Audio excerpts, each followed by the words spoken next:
petit soleil, bonjour à toi qui me regarde. Cette semaine, j'ai parlé sur le fait qu'il y a une partie de soi qui est innée et une autre qui est acquise. Et que bien souvent, beaucoup de choses sont en fin de compte acquises. Parce que, voilà, je crois qu'il y a des choses dans notre manière de fonctionner. Moi, je vous laisserai aller revoir le commentaire que j'ai écrit, enfin le post que j'ai écrit. Et je vais juste aller un petit peu plus loin dans cette vidéo. En fait, l'idée, c'est qu'il y a des choses qui sont acquises, qu'on a appris avec l'âge, avec les circonstances, avec les événements. Et puis, il y a des choses qui sont un petit peu inhérentes, qui sont là à l'intérieur de nous, comme si on était prédisposé à être quelque chose. Mais il y a quelque chose qui est génial, c'est que même si on est prédisposé, même si on vient avec un certain bagage génétique, eh bien, on peut changer certaines choses. On va forcément garder notre essence, notre manière d'être au plus profond de nous. Ça veut dire qu'on ne va pas devenir complètement quelqu'un d'autre, mais notre cerveau a quand même des fonctions, des capacités incroyables.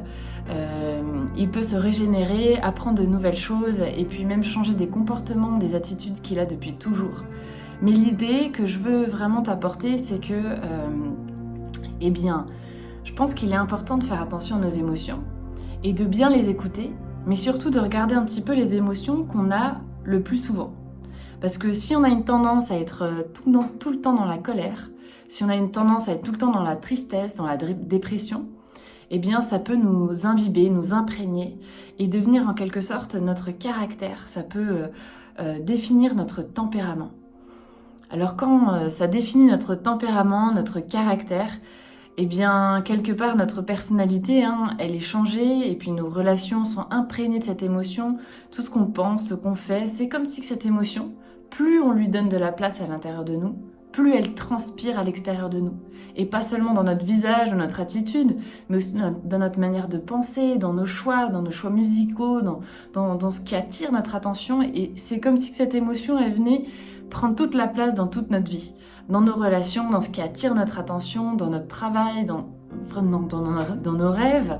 Et l'idée, c'est, je t'invite juste à prendre du recul sur ton émotion. Quelle est l'émotion à qui tu as laissé le plus de place ?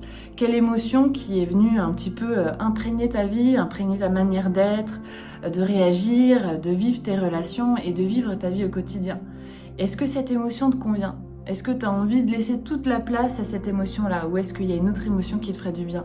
Comme la sérénité, la bienveillance, l'amour, la sérénité, et puis toute autre émotion qui peuvent être agréables.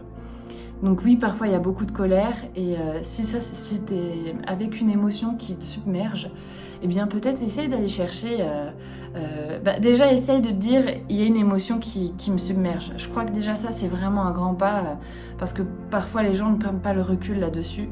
Et déjà se dire, oui, il y a une émotion qui prend beaucoup de place dans ma vie et qui prend plus de place que les autres émotions. Et puis te demander est-ce qu'elle est agréable pour toi ? Est-ce que